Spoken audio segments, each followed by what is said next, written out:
अब बुलेटिन की शुरुआत करते हैं और नजर डालते हैं इस वक्त की बड़ी खबरों पर। मध्य प्रदेश में शिवराज मंडल का विस्तार हुआ है, मंत्रिमंडल में विस्तार हुआ है और 3 नए मंत्रियों को जगह दी गई है, जिसमें आपको बता दें ये चेहरे हैं, आपको नाम बता देते हैं। बीजेपी से विधायक है राजेंद्र शुक्ला, गौरीशंकर बिसेन हैं, राहुल लोधी हैं जो मंत्री पद की उन्होंने शपथ ली है।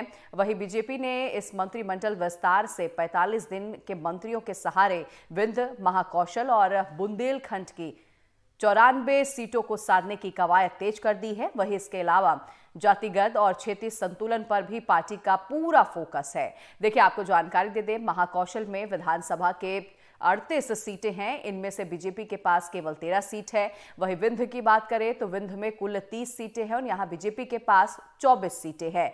वहीं बुंदेलखंड में 26 सीटें हैं पूरी, जो बीजेपी के खाते में सिर्फ 17 सीटें हैं। इस तरह कुल 94 सीटों में से बीजेपी के पास 54 सीटें हैं, जबकि अगर कांग्रेस पार्टी की बात करें तो कांग्रेस पार्टी के पास 40 सीटें हैं। तो आज मंत्रिमंडल का विस्तार हो गया है और अब अगर बीजेपी में अगर बात करें कितने सदस्य हैं तो पूरे मंत्रियों की संख्या जो है 34 हो गई है।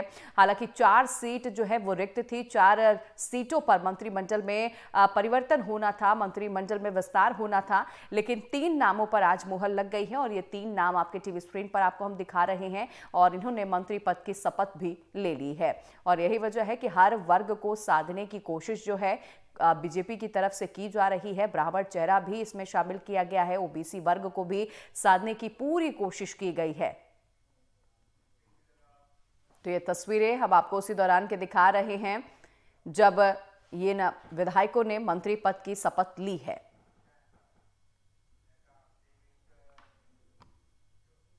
और वहीं मंत्री पद की शपथ लेने के बाद राहुल लोधी से एनडीटीवी के संवाददाता अमृतांशी ने खास बातचीत की है। सुनिए उन्होंने क्या कुछ कहा। राज्य मंत्री की पद आपने शपथ ली है और ये मौका खास है क्योंकि जो है 1.5 महीने पहले आपको विधायक बनाया गया है। 1.5 महीने बहुत है हम लोग को काम करने के लिए और मेरे को जो सोच के पार्टी ने आगे बढ़ाया है, मैं प्रयास करूंगा कि पार्टी के उस पर खरा उतरूं और ज़्यादा से ज़्यादा बुंदेलखंड में सीटें और ज़्यादा से ज़्यादा जीतूं। बुंदेलखंड पर खास तौर पर फोकस रहा है बीजेपी का और आपको युवा विधायक के पहली बार की विधायक और आपको सीधा राज्य मंत्री का दर्जा। बुंदेलखंड में हमेशा पार्टी ज़्यादा सीटें जीतती आई हैं। हाँ। और भारतीय जनता पार्टी का वर्चस्व रहा है बुंदेलखंड में। मेरा प्रयास रहेगा कि और ज़्यादा सीटें बुंदेलखंड में जीतें।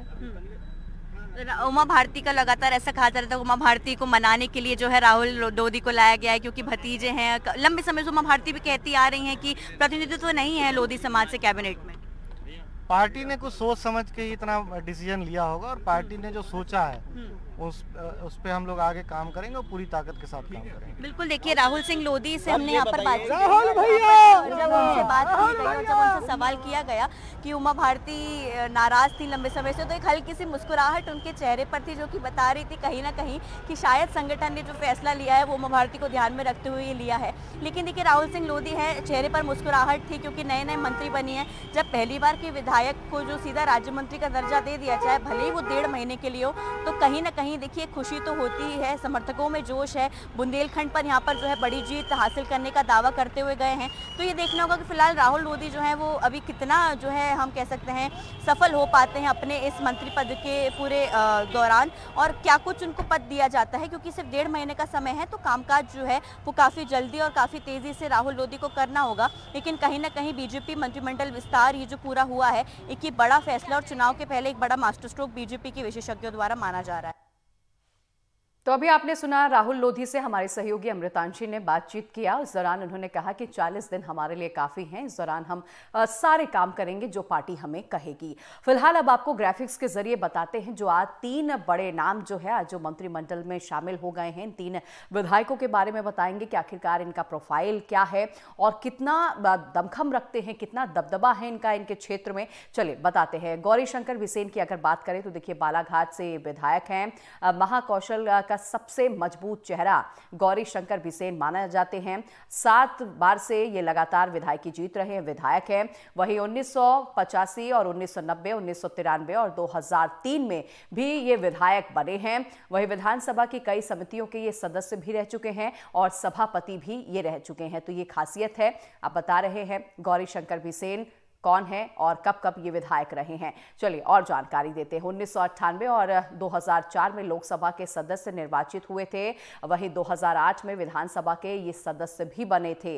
लोक स्वास्थ्य यांत्रिक सहकारिता मंत्री भी रह चुके हैं। 2013 की बात करें तो 2013 में विधानसभा के सदस्य बने थे। वहीं किसान कल्याण तथा कृषि विभाग के मंत्री भी बनाए गए थे। वहीं वर्तमान में 7वीं बार के विधायक हैं गौरीशंकर बिसेन।